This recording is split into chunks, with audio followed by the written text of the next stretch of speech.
Oh, this is So Drum 86 bringing you another video. Man, so I don't even know where to start with this one. I'm pretty sure we all have the news on WWE 2K26. And when I was watching Jesse's video from Pro Wrestling Shoots, everything was going great. Everything that he was talking about in the beginning was going great. Now, I'm not going to sit up here and say it was enough for me to buy the game. If anything, it was going to be enough for me to. Now, I don't know if they'll do it again, but last year they did put 2K25 on, depending on what tier level you are on PlayStation Plus, it was available for free for like the mid tier, not the basic like package, but the mid tier, it was available for free. So I was going to at least think about, and I probably still might just to play it, and that's it. But, everything was sounding good. Everything from weapon physics. One of my favorite things that was talked about. Now, it was still up in the air of how good it was going to turn out to be. But there was the My Rise is different now, where when the story is done, you can continue playing My Rise. Now, the only thing with that is, for me, I still want to see cutscenes and story aspect, but just have it continue. If it's just continuing and then you're playing matches and you're like, you know, retaining your title or losing your title and then getting a title shot back, if it's just where you're like, it feels like you're just playing exhibition, then it's not as good. The only way that a mode like that works where you keep going is if you at least still can get some story beat cutscenes when you're like involved in a match, even if it's kind of repetitive.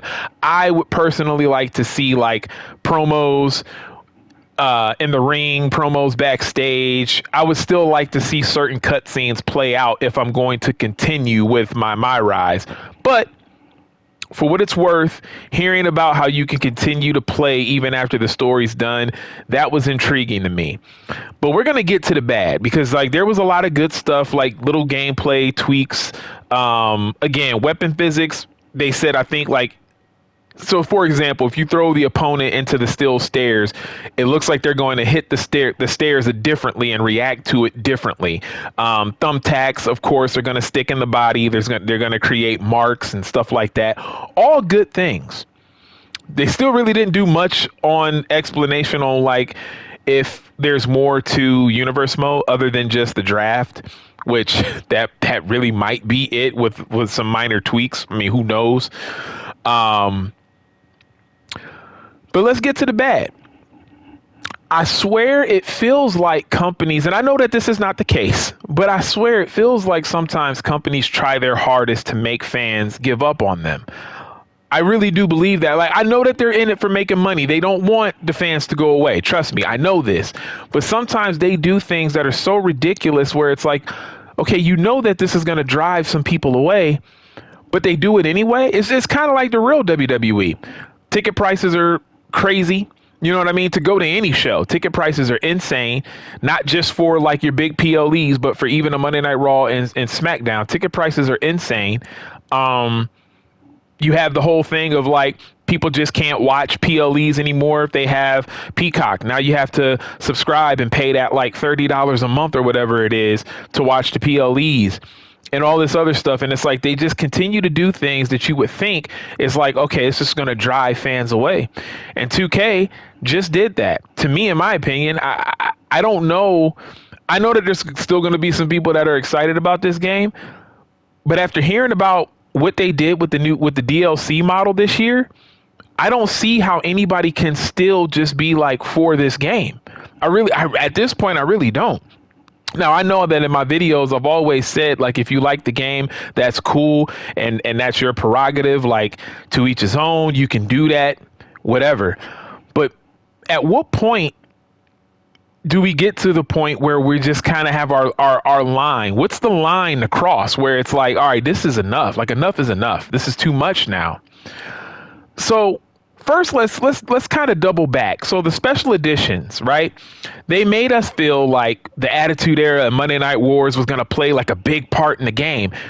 Mr. Dubs, right, had a great video where he said his idea was he was thinking the Attitude Era and the Monday Night Wars had something to do with My Rise this year, where your character is back in that time, like back, in the 1997 and, through the whole Attitude Era, and you get to choose, like, are you going to WCW? Are you going to WWE? Are you joining NWO?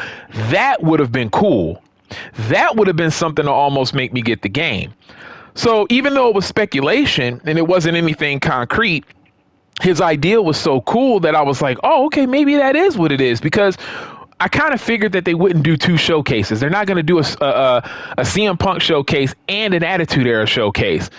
But apparently this Attitude Era stuff in this Monday Night Wars edition, all it does is what Tony the Pizza Guy speculated it was going to be. They're locking wrestlers and arenas behind those packages, to the point where you might as well get the $150 Monday Night War edition, which is crazy because I don't think any game is worth $150. I'm just going to go out there and say that right now. It's not worth it, but you might as well get the $150 because it feels like you're eventually going to pay $150 for the game, even if you just get the standard edition. So you have all these different editions that lock characters and lock arenas, stuff that people have been wanting in the game for a long time, or at least wanting a return in the game for a long time. But you have to get certain editions to get those things. Or again, might as well get the main package because I think that comes with pretty much everything and then some. Then you have the idea of the new DLC model, where you pay for the DLC, but then you have to play the game to then unlock the DLC, if I have that correct. Correct me if I'm wrong in the comment section. And then on top of that, there's going to be, mind you, there's going to be current wrestlers and legends that are also locked behind these new season pass things that they're doing. So then you have to earn enough points or something to then unlock these characters. So there's no telling how many characters are going to be available for you when you first purchase the game, because characters that normally would be available right away might not be, because now good. Look, here's the thing. It's not a problem playing a game to unlock things. I'm an advocate for that. What I don't like is when you have to play the game to unlock things that you've gotten before. That's where I have the problem. If you're going to have to make me play the game to then unlock characters, they better all be brand new characters. I don't want to think of it like this, right? You pay for, you've been buying Street Fighter all these years, and Ken and Ryu have always been in the game, right? And then one year they decide we're taking Ken and Ryu out of the game, and you're gonna have to play to then unlock those characters. But I'm like, wait a minute, these guys are like the staples of Street Fighter. They are Street Fighter. They're two of the most notable, recognizable characters from that game that we've always been able to play with, and now you're locking them behind this weird, like, season pass like thing. Dude, that's ridiculous, man. I'm sorry. That is ridiculous. I already was done playing 2K, and this is not going to make me come back at all. This is going to make me get even further and further away from this franchise. And this is not just a 2K issue. This is just gaming in general now. And we just keep falling for it and going for it like something bad's going to happen if we don't accept it. You know what I mean? Like, I don't understand that logic. I don't understand that mindset. I just want to go through something and show you guys something real quick. So, I believe it was either the Attitude Era pack, I think, edition of the game. They lock in a 1998 Stone Cold. If I'm not, it's either 1999 or 1998 Stone Cold is locked behind that version of the game. Well, guess what? In 2K16 for the PS4, In Your House 19, WrestleMania 14, Raw, June 1998, SummerSlam 98, Raw, November 1998. So what makes this so different, 2K? That you're locking that Stone Cold behind it. I mean, look, Stone Cold 03, 99, 99, 01, 01. What makes the Stone Cold so different? Look, Stone Cold from 1997. Got the 1996 Stone Cold in there. Come on, man. Like, what are we doing? Hold on. What are we doing? Let's go up. Shawn Michaels, 1997, WrestleMania 14, 97, King of the Ring. This is I made a different version of Shawn Michaels, so it's red, white. That's for the ring tights. I wanted to put red, white. Raw Mankind, I made that one. But Bad Blood, like, I think I made the Bad Blood one too, if I'm not mistaken. I think I made that one too. But still, you get the point. Let's go to The Rock, right? Oh wait, no. The Rock. In Your House 19, Raw November 1998, WrestleMania 15, Royal Rumble 01, WrestleMania 17, Vengeance 01. This is The Rock. And they're locking a 1999 Rock behind one of the tiers of the game. It's either the Attitude Era or the Monday Night Wars edition. They're locking, I think, a Monday was it? One of the WCW arenas are locked behind the Monday Night Wars edition as well. Hold on, wait, it gets better. It gets better. All right, this is let me go to select arena. Look at the arenas that are in this game in 2K16. 2K16, look at the arenas that are in the game that you unlock through the showcase. King of the Ring 1996, Survivor Series 96, WrestleMania 13, In Your House Revenge of the Taker, Degeneration X In Your House 1997, WrestleMania 14, Unforgiven 98, Over the Edge 98, Raw is War 98, which I believe this is one of the arenas that is locked behind the Attitude Era pack. Edition of the game that you don't get a physical copy of.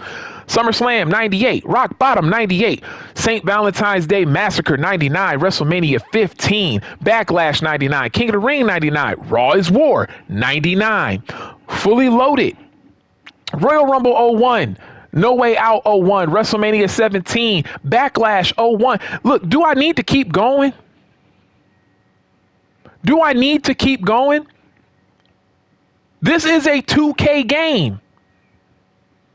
Yes, it was 10 years ago, but this is a 2K game. Come on, man. What are we doing? We're sitting up here and we're really going to pay for things that used to be in the game? You want to tease one of the best eras of wrestling and make people think that it has something to do with the game mode inside of the game, but no, has nothing to do with the game mode inside of it. It has everything to do with what they're putting behind these different editions. To me, I'm sorry, excuse my language, but that's bullshit. That's bullshit. I'm sorry, that's bullshit, dude. Buying DLC and then having to play the game. Look, listen, if you want to entice me to play your game, how about you make your game fun and I will put that shit on every day that I can. If I'm not busy, bam, I'm going to put that game on because it's fun and because I enjoy it. You don't have to entice me like this to play your game. Are you kidding me? Fans of the game play it all year anyway. You know how many fans I know of 2K that play universe mode literally up until the next game comes out? Do you know how many people that I polled? I polled this on Reddit. I asked people, how do they play their universe mode? Do you realize how many people said they play every single match? They keep a spreadsheet through Excel and all these other things that you honestly should be able to do within the game, but they don't give you those tools to be able to do. But you realize how many people put their time and money into this game all year around, and you're trying to say that this is to entice players to play the game? Miss me with that, man. Miss me with that. I'm sorry. If you want to make your game fun, entice me to play, make your game fun. I've been playing Gran Turismo 7 since it came out in 2022. I haven't put the game down. I got over 300 hours logged in to Gran Turismo 7. That game specifically, I have more hours in Gran Turismo 7 than I do any game in my library. 2K, sadly, is the next runner up because 2K24 I played a lot of. I played 2K24 more than a lot of these other ones.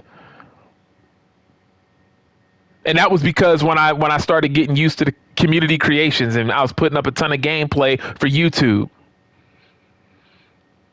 I got damn near about 400 hours in Gran Turismo. The only reason why it's not more is because I was playing other games and I was, my time with Gran Turismo was kind of lessening at the because like the crew, I was playing that, and then I would play like when Forza came out, I was playing that. Just all kind of stuff, man. Need for Speed. I think that came out the same year as Gran Turismo, but I would even stop playing Gran Turismo to play Need for Speed. But Gran Turismo I don't pay extra money for Gran Turismo. I know that they have where you can buy like the credits, but I got about over 20,000 credits in that game. So I don't need to buy the extra credits.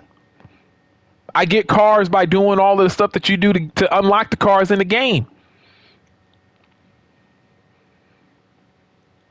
This is crazy, man. I'm sorry, but this is crazy. There should be, I don't know, man. To me, there should be so much outrage about this, man, because at this point, if you don't fight back now, if you don't if you don't vote with your wallet now, it only gets worse from here. And I kept saying that. Guys, if you're new to the channel, you can go back and watch some of my other 2K related videos where I say it time and time again. I say it only gets worse. Companies do not say, oh, my bad, this was a bit much, we'll change it. They don't do that. They don't do that. When they get you one time, they're going to find a way to get you again. And when they get you again, they're going to find a way to get you even more. Then when they get you even more, they're going to find a way to do it even more. So you think that this DLC model is bad? Oh, just wait until 27. It's going to get even worse. It's going to get even worse. The only way that you change it is if you say, you know what, 2K, now I'm done. I'm not buying it then. I'm good. You either don't buy those other editions or you buy the standard edition and you try to live with just the standard edition. You try to just live with it and go to community creations and get all the stuff that you need. Arenas, characters, whatever, current, legend, whatever. Because I'll be damned if I play this game and legends that I used to automatically get from the start, I don't get anymore. Arenas that I used to get from the start, I don't get anymore. Look, you always had to unlock stuff every year. That's why they do that accelerator pack, which was, I always thought was weird. Like, I'm like, why are we having to unlock this again? Why are we having to unlock this character again? This makes no sense. This character was available before. Now this character's not available. I remember that one year when Shawn Michaels wasn't available. It was the 2K with Rey Mysterio on the cover. And you had to do the showcase to unlock Shawn Michaels. I'm like, Shawn Michaels has always been a default superstar from the get-go. You never had to unlock Shawn Michaels before. It's ridiculous. You know what? Let me calm down. Let me calm down because I'm very passionate right now. And the funny thing is I have all of this passion and I'm somebody who gave up on the game last year. It took me a long time, but I'm somebody who gave up on the game last year. But believe it or not, for the people that are going to come to this channel and say that I'm hating, that I'm overreacting, I'm like this mainly for you because I don't feel like this is what you deserve. You might be okay with it. Okay. I think that's crazy. I personally think that is crazy. I think at some point and sometime there's got to be a line. Everybody's got a line with anything in life. Everybody. It's kind of like when somebody is like yelling at you, right? You know, say if you're getting into a little spat, maybe a coworker, maybe a random dude off the street. You know how everybody just has their tolerance. They can take it. They can maybe laugh it off. You know what I mean? But it's always that one thing that somebody's going to say to somebody that's going to set them off. Am I right or am I right? So with gaming, what is going to be that thing where people just universally say, okay, you can have it. You can keep it. You can keep it. I will play 2K25 and download what I need to download from your community creations, and I will have a good old time. I know you added in some new match types and some weapons physics, and that's nice. But doing this predatory practice, this is absolutely ridiculous. I don't see how this is a good thing. I really don't. This new DLC model they got, I don't see how this is a good thing. I really don't. This is wild to me, man. I wanted this game 2K16 to be in the background for specific reasons, and I already showed you guys. Just take a look at the screen, man. Just take a look at the screen and look at what we had in this game before. Things that we've never gotten back. Things that we never got back in this game. They used to be in the game before. You mean to tell me they couldn't carry over all of these arenas? I mean, hell, NBA 2K, ever since they started putting in the legendary teams, they've only added to those legendary teams. Now, they will lose players depending on like the player rights and like likeness rights and who has the likeness, who has the rights to their likeness. They will lose players, but they still get teams and they try to add more and more. They don't get rid of stuff. If you want to play with the Cavs from 1998 in 2K, you can do that. You can play with that Sean Kemp team and Brevin Knight. You can play with them. Derek Anderson, you can play with those guys. If you want to play with the Mark Price Cavaliers every single year, you can do that. Larry Nance, them boys, you can play with them. The arena, everything. They got the Quicken Loans Arena. They got the Rocket Mortgage Arena. I mean, they got the Gund Arena in there. But you play over in WWE 2K, it's like, man, oh, man, I want to play with some Attitude Era arenas. Good luck. Go to Community Creations. They'll do a better job most times of putting the arenas in the game anyway. The community does a better job than the people that work on the game. All right, man, I'm done tripping. I'm very passionate about this because I did not think that it was going to get that bad, because that is like a huge leap from what they've been doing. And it's definitely not customer friendly. And I think it's bogus. As a matter of fact, because I was looking at all these arenas, I'm definitely going to continue to play the showcase in 2K16. I'm actually getting ready to start this back up. It's just kind of crazy, man. I just think that is wild, dude. That is wild, man. I mean, locking these characters behind stuff. I mean, look, I don't know. I don't know, guys. Oh, Kane. People been wanting the 98 Kane. He's locked behind one of the Attitude Era pack. Look, Raw, June 1998. Kane. SummerSlam 1998. This is Kane. Royal Rumble 01. Backlash 01. Look at all these Kanes. Everybody been wanting Kane back in the game. Well, now if you want Kane, you got to spend like $129 to get this version of Kane now. Let me know what you guys feel in the comment section, man. I'm done, bro. I'm done, man. I'll still play 2K26 for this showcase mode because I thought the Stone Cold showcase was pretty cool, and that's what I'm getting ready to do now, man. So it's your boy Soul Drum 86, and I'm out. Peace.